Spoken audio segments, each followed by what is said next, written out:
On today's episode, we're going to start working on the electrical system for Elsworth. Now, every good electrical system starts with the battery. Without the battery, we can't power any of the electronics inside. Now, I believe that I've mentioned that I do not intend to install this battery in the original location under the hood. I would like to accomplish two goals by relocating this battery. One, I want to redistribute some of the weight further back in the truck. And two, I want to clear up the appearance under the hood and hide as much of the wiring as we can.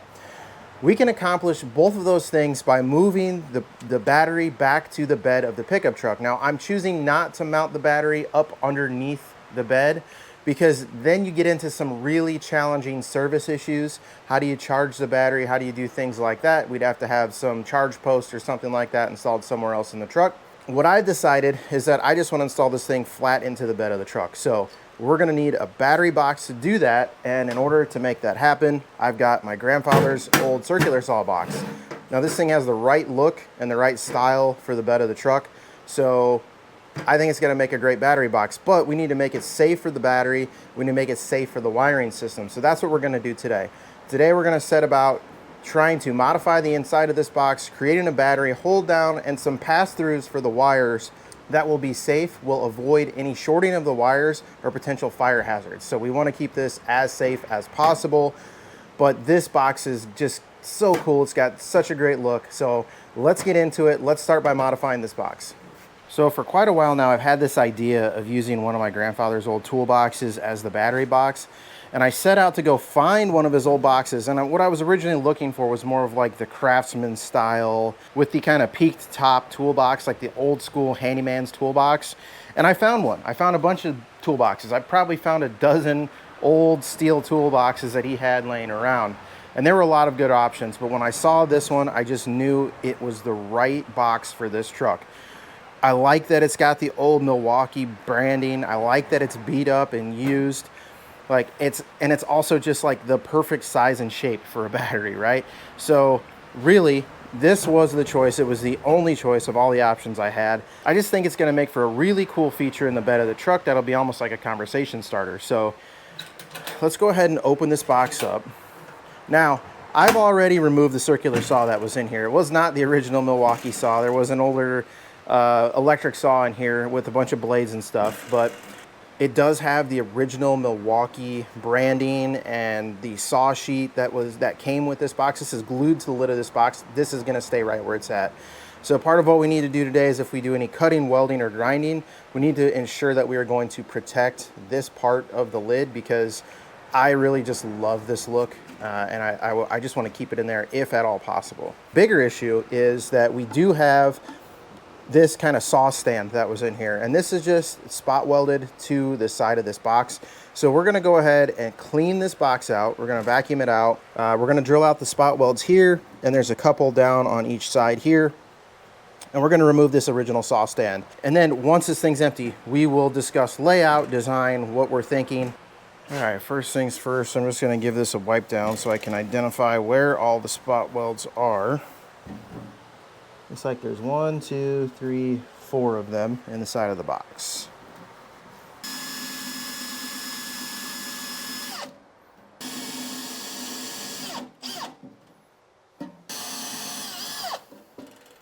Okay, that's a good place to start.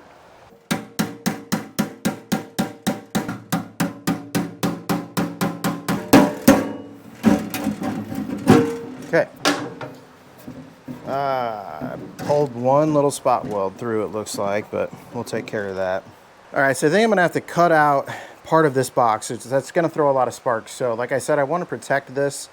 So I think what I'm gonna do to get started here is I'm gonna wedge in a piece of cardboard here, which is also flammable, but should help protect the paper from the sparks. So I'm just going to cut up a little rectangle here and shove that in there to start.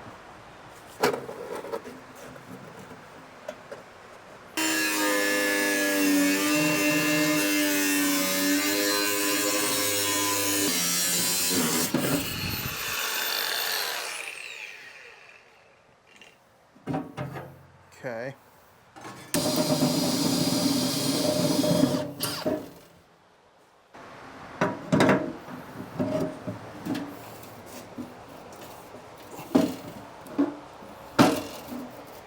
Now we're cooking.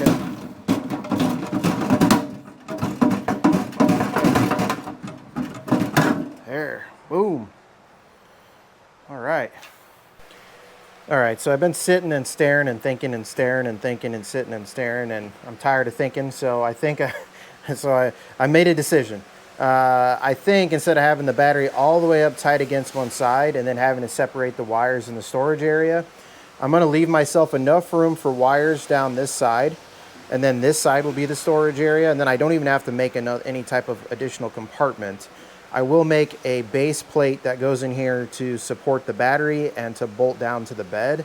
One other thing I did not mention I need to add is a vent. I need to put a vent down here in the bottom of this box. Batteries do produce hydrogen sulfide when they're charging, lead acid batteries specifically.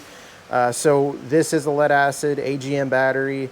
We want this thing to be able to vent any gases that come off of it if it should get hot and if it should start to off-gas hydrogen sulfide, which in all likelihood it eventually will. That's the plan. Took me way too long, too much thinking to come up with that idea, for as simple as it is. But I was really struggling because if you put this thing all the way to the side, you need to have some type of way to strap the battery down and still be able to get the battery out when it's ready to change, when it's time to change. So you can't really put anything off the side that comes over the top of the side of the battery. You got to have something that comes up behind it, which means you have to offset it off the back here, and then you've got to figure out, okay, if I do that, then all my angle iron is running underneath the battery. Where do the bolts go? Because I don't want the battery sitting on the bolts. Okay, then I was going to make a wooden tray, and it just started to compound itself. And then ultimately, when I decided, okay, well, then I'm going to have to make a separate compartment for storage. Like, there's not going to be any storage left because we're going to have so much wood and steel in this thing that it wouldn't make a whole lot of sense. So a very simple tray for the battery in the bottom that provides us bolting locations and tie down locations. That's the general idea. That's where we're going to go here. We will start building out this battery box.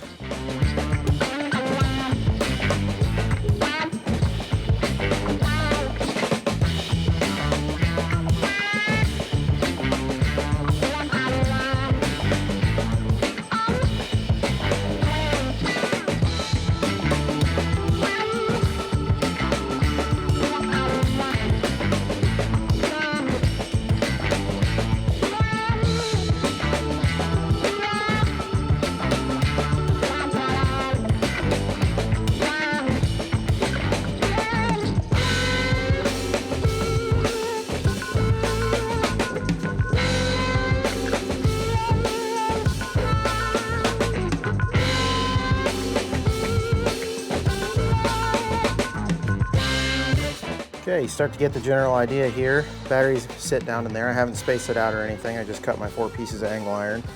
And then we'll drill holes in each end of this angle iron. Now, the one thing we need to be very careful of when we drill those holes is we want to make sure that we line those holes up with the ribs of the bed. So we're going to measure out the space here between a set of these ribs and figure out what makes sense space-wise. And that's how we're going to space out our holes here. Likely we will line those up along this edge because that is also the spot in which our wires are going to go through. So if you can imagine one of the high points of those ribs running right down along here, and then a trough, and then where the next set of ribs is, somewhere over here, we'll have another 2 holes that'll match up with the high side of the rib. That'll allow everything to be sandwiched up nice and tight.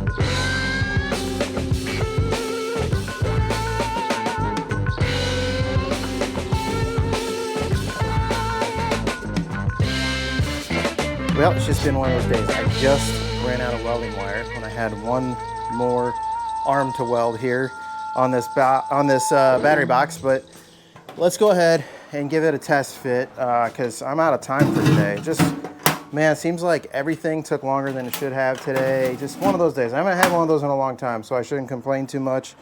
But I just didn't get much done today. And that can be frustrating, especially when you count on getting big things done. So I was hoping to knock out this whole box today and possibly get it mounted. And I mean, I'm not even halfway through fabricating it. So it is what it is. But like I said, I'm gonna show you guys here. I've got 3 sides welded up here. Let me grab a pair of gloves because these are hot, hot, hot. All right, so let's slide this thing in. Let's just make sure everything's still fitting up. Didn't work too bad after I just welded it. Yeah, it slid right down into place. That's perfect, perfect, perfect.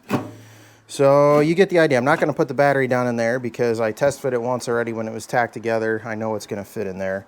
But you guys are getting the idea now. It's gonna turn out pretty darn nice. I'm liking where this is heading. I need to go get more welding wire, and then the last thing I'm gonna do here on this box, I need to weld in the all thread, and I am actually gonna sleeve the all thread with this pipe here just to dress it up a little bit. So the pipe will run all the way down to the top of the angle iron basically on either side, and then we'll leave a little bit of a gap of threads at the top before we get to the top of the battery. That way there's something to tighten down to. And then I got this piece of aluminum. I'm gonna try this for now. I may want something a little more substantial than this to hold it down. Basically the idea is we'll have a piece of all thread on either side. We'll run some nuts down, and that piece of aluminum strap is gonna hold or push the battery down into the box and clamp it in place.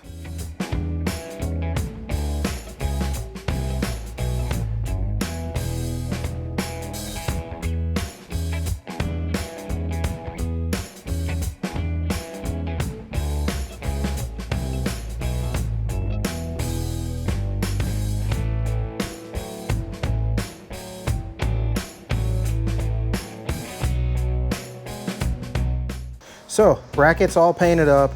I've got my tie bar in here all drilled out and lined up with the battery. Everything's looking really good. I'm really happy with how this turned out. This is gonna be really nice. One thing I want to show you guys that I did do here is I cut these sleeves for the all thread, and that's really to provide a positive stop for this tie bar so we're not over tightening down onto the battery here and cracking maybe the lid or the corners of the battery.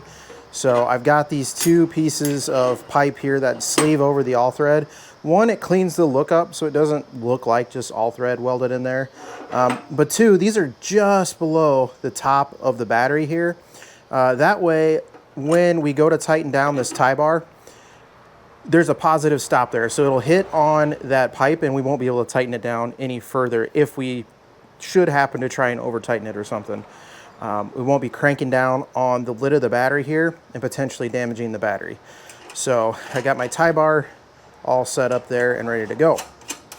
Now, the next thing that we need to do, we need to drill a few holes in the original box. One, we need to drill a hole for a vent, and then we need to drill 6 holes that are gonna act as our pass-throughs for our wire. What I've ultimately decided on the wire, I'm gonna run a main power wire to the starter, a main ground wire that goes to the block, but then also we'll have a distribution post to go to the chassis, bed, and cab.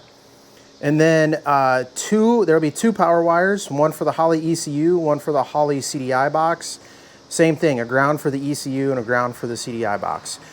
Everything else will be grounded to distribution posts that are within the cab in there, or they will draw power off of the starter solenoid. On the battery side of the starter solenoid, we'll run a cable into the cab and we'll be able to draw power off of that for anything else that's in the cab. I've got 1-aught cables that we're going to use for power and ground, the main power and ground supply, and I bought a 300 amp fuse. Now, the cable that I bought is rated at 300 amps over a 100-foot run. We've got 10 feet of run, so that 300 amps should be more than enough to trip before the wire is completely damaged. So the next thing I'm going to do here, I'm going to mark my holes where we're going to drill through the box to bolt down to the bed. So I'm going to go ahead and mark those through the brace we just created into the box down here. And then I'm also going to start laying out those pass-throughs because we want to drill those out as well as our vent. So we'll get all that marked up, we'll get all that drilled out, and then we should be ready to start installing this box into the bed of the truck.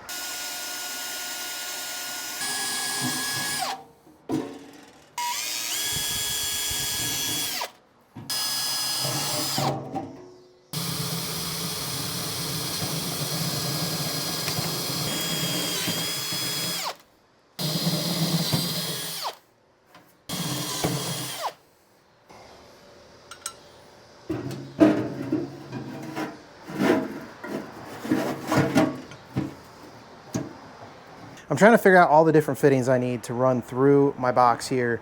And what I'm using are these gland style pass-throughs. You typically find these like on an exterior application. And the reason for that is these are actually weather-tight seals once you get the wire slid over. So what I've got here is I've got my ECU harness. I was checking the lead sizes here to see what size they are, and these are all 10 gauge wires. So I went ahead and I found a couple of the smaller gland fittings that I have, and these are going to go right over the top. Now, these are really simple fittings to use, and they come with this little rubber seal that's going to slide underneath these teeth of the inner fitting here. Okay, so get that on like that. So you slide the inner fitting on here, and what's going to happen is as we tighten it, these teeth are going to collapse down on that rubber seal and pinch that tight to the wire. Now, is it absolutely critical that I have a weather-tight seal in there? No, but when you tighten this thing down, it does create a nice positive lock here to where the wire's not going to be able to slide up and down. So it is going to lock this in place, and it's going to protect the wire from getting cut on the metal on the bottom side. So this will pass through the box and then through the bed floor, and then this nut will go on. So that'll pinch the box and the bed floor here between these two, and that'll keep this wire safe from any sharp edges or anything like that. And then we'll end up running this PET wire loom all the way up tight, and I'll probably put individual wire looms on these where these split, and some shrink tube around those just to clean up the edges and make that look really nice.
This is pretty much a completed box here.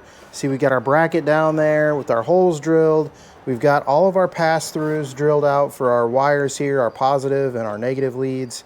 And then I drilled in a vent in the back corner. And I got a little creative on that. I was at the hardware store looking around, trying to figure out what I could use for a vent. That is actually just a cheap little drain strainer that I picked up, and it just has little tabs. It's supposed to kind of just pop into your drain. I just folded those tabs over on the back side, and that just kind of holds that in as a vent there. It's actually pretty sturdy. We can always change it up later on if we need to. Obviously, this box is now not watertight, but I don't know how much rain this thing's actually going to see anyways, being in the back of the truck. And then ultimately, this side will be close to the back of the bed. How much rain's really going to get in this thing, I don't know. I don't think it'd be much, honestly. And this truck's not going to sit outside. It's going to be parked inside at all times. So the odd times we're driving it and it's raining, I don't think it'll be an issue. We'll obviously keep an eye on it. All that said, now I think it's time we can start laying this out in the bed of the truck. I got a bunch of crap in the bed of the truck, so I'm gonna go ahead and get that cleaned out, and we'll start getting this thing lined up and marked out on the bed floor where we're gonna be mounting this box permanently. I determined the location I want to set the battery box, and we've kind of got it all the way up to as far as I can get it forward to where the lid will stay open, and as far as I can over to the side And then I've got the truck jacked up on jack stands right now, so I could just plan out my wire routing underneath, because from this section to about here in the frame, it's very, very busy between the cab, the bed mounts, the QA1 suspension, the fuel filter is down in that area. There's a cross member in the frame. So there's just a whole lot going on in this section, and I wanted to be sure I could get the wire from here to somewhere on the inside of the frame in relatively short order. I went ahead and painted this front bed panel. We are going to scuff this thing up. So like these panels back here, this panel, this panel, this panel, these were all looked exactly like that at one point in time. And I scuffed these up, rubbed some dirt into them, and they kind of blend in with the bed floor now. So we will try and patina that up a little bit, but for now it's bright, shiny, and it looks really out of place. The next thing I want to do, I want to probably remove the battery from here so it's easier for me to work. And then we're gonna mark out our 4 mount holes, and then we're also gonna mark out all of our pass-through holes, and we're gonna drill those all out in the bed floor. And then once I've got all those holes drilled, we're gonna go ahead and bolt this thing down.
Okay, now from underneath the truck, you can see we've got our main power lug run through our first bulkhead fitting here. And you can see that this is run through this bulkhead. There's no sharp edges down here. It's just the plastic bulkhead. We're gonna be able to route this up and over, and we're gonna put a hanger up here on this cross member once we get the power and the ground run. So this will be tied up tight to this cross member, and then eventually we're gonna cross over the top of the frame, which is right here.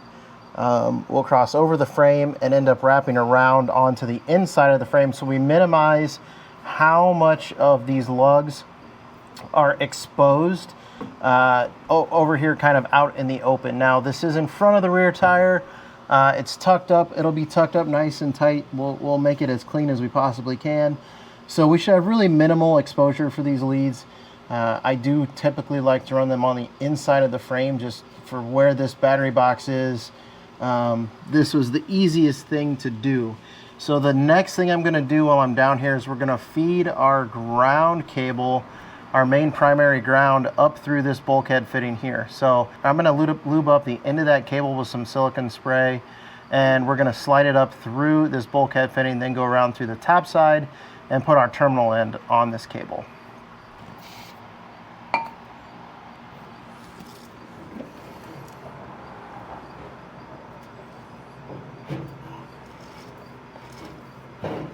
I'm going to make sure I feed plenty of cable up through there, more than I'm actually going to need to get started.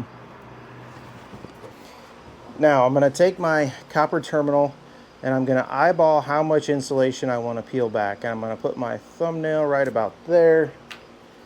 And then carefully, I'm going to cut into this insulation with my razor blade. You just want to be careful that you're not cutting a bunch of your copper wire on the inside as well. Just take your time with this. And I've found it helps sometimes to cut down the length of the insulation, and then you can kind of peel it back like that. So we've got all of our copper exposed now. We're going to slide on a piece of heat shrink. We're going to slide on our terminal. We want to be very careful and try and make sure we capture all of the copper wire. Slide that all the way down. That was a pretty good guesstimate because we're all the way down to the insulation. Now this is a hydraulic crimper. Some people like to solder these on. I'm more of a fan of the crimping method. This is a cheap hydraulic crimper that I picked up off of Amazon. I'm not going to link it because this one is actually not all that great. It likes to blow the seals out in the hydraulic portion here, so sometimes it's difficult to get a good crimp, and then you got to replace the seals. But there's plenty of these things out there, and they do work really well. I just happened to buy a crappy one. There's a bunch of these different versions of these. I think this one's the Hyclat, Hyclat on Amazon. I bought it years ago. Maybe the newer version's better, but I'd probably avoid it and buy a different version of this tool. But this tool is great. It allows you to make your own battery cables, do all of your own custom wiring, instead of just going and buying an approximate length one and having a bunch of extra wire left over. You can run the exact amount of wire you need for these big battery style lugs, which just cleans up the process, cleans up the look quite a bit. So with this hydraulic crimper now, there's a bunch of different dies. We have the appropriate die for a 1/0 terminal. We're just going to slide this through. We are going to close the valve on our crimper. We're going to start crimping. And I like to do this until we're just snug on the copper. And then I like to force the terminal back down again. And then I'll put a few pumps in while I'm kind of holding it all together. And then we'll crank this thing down. Okay, and then I personally like to do a little test pull on these. And what it is possible to slide the insulation back, which I can feel the insulation sliding back when I do that, so I know that's the insulation pulling back. But you want to give these a good wiggle. Make sure you can't easily pull this terminal off. It's on there really good. It's crimped in there nice and tight. We're going to slide our shrink wrap over the top of our terminal there. And then I typically recommend a heat gun. I don't have mine here. I also use a micro torch for this, which is out of butane, so I'm resorting to propane. You just want to be very careful if you're using something like this. It doesn't take a ton of heat. You don't want to have this thing like in the flame. You'll melt the insulation and all that. So use just a heat gun or a micro torch. But you can see I'm keeping this plenty far away, and I'm just watching for my shrink wrap to shrink up there, my shrink tubing to shrink up. Once it starts to shrink up, we'll turn this around, do the back side. Get that all nice, looking nice. And there you go. That's our battery end of our ground terminal. So the next thing I'm going to do here, I'm going to go ahead and feed this back down through. We'll put our battery back in, and I'm going to figure out what length of this I need inside the box here. And we'll pull the rest of our excess through. We just want to make sure we can put this cable on and off. We don't want to push it down tight and wrap it over the studs and then make it really difficult to get it on and off. So we do want to leave ourselves enough excess that we can easily get this ground lug on and off. But I'm going to go ahead, put the battery in, and figure out the appropriate length for this, pull that through. Then we'll end up pulling the battery back out and tightening down our nut on our bulkhead fitting. The easiest way I've found and the cleanest way I found to cut these cables is to use bolt cutters. So I'm using a smaller pair of bolt cutters here. I just open these guys all the way up and I slide my cable into the jaws here. Usually if you can get it all the way down inside the jaws, you can make one clean cut typically. You'll see there we got a nice clean cut on the end of that. That's easy for us now to peel back the insulation and put a terminal on either end of this, and this will be our short little stub piece off of our fuse box onto the terminal of the battery.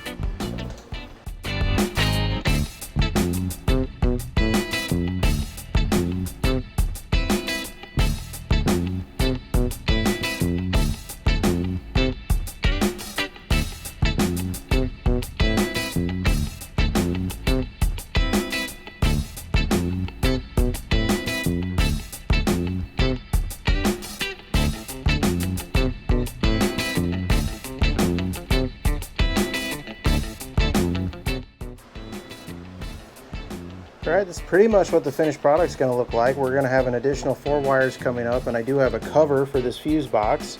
But other than that, I mean, that's basically how this thing is gonna look when it's all said and done. Lid shuts nice. There's no interference with the wires or anything there. There's a well below the top of the lid here, so that closes up without any issue. We've got all of our extra storage over here. So yeah, I'm super happy with how this turned out. I'm gonna go ahead now and disassemble all this though, because I do want to tighten down our bulkhead fitting down there so I'm not pulling the wire further through once we're trying to organize and route the wires, which is our final step for the evening here.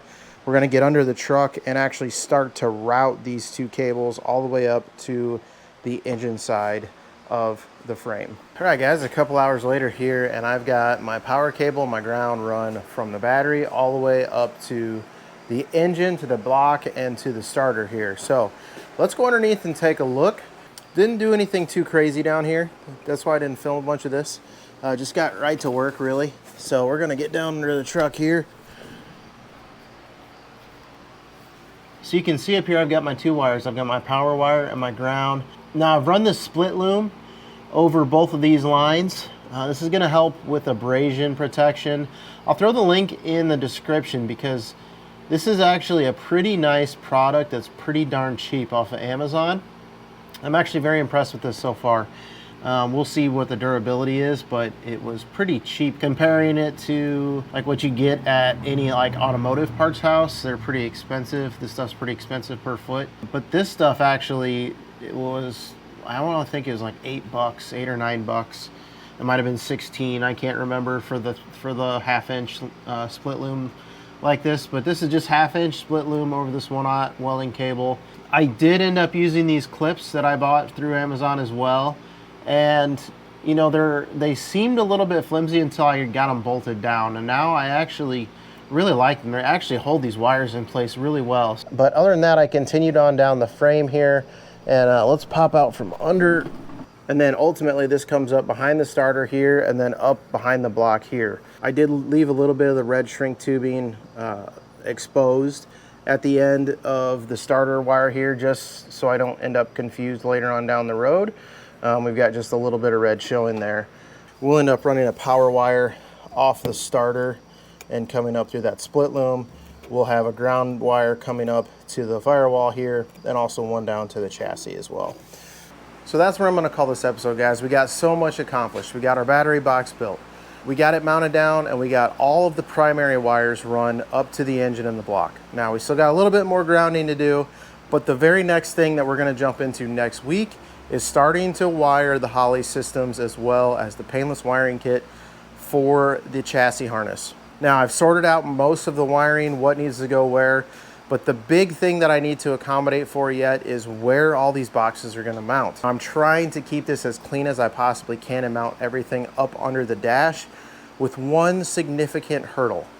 I'm not yet putting in the vintage air system. So I do not have it, and I don't plan to purchase it anytime soon. So I need to try and figure out how I'm gonna mount these boxes in a way that they won't interfere with that system. So I'm gonna have to do a little bit of research this week. Make sure we're planning ahead, because I don't wanna have to redo this wiring yet again. I want this wiring to be a one-time thing, with the exception of whatever AC system we need to wire up. We're making really good progress. I'm really excited about this. I'm excited to get this truck wired up, get it fired up. Now, if you are someone who's been watching this channel, you're on the fence about subscribing or not, just click the subscribe button. It's free, it doesn't cost you anything. Click the little thumbs up. You know what? If you click the bell notification, you'll never miss one of my videos. They come out every Friday at 4 o'clock. And as always, guys, you know the deal. If you don't work on your projects, they will not work on themselves. Get out in the garage, get building, and I'll see you on the next episode of Cody Builds.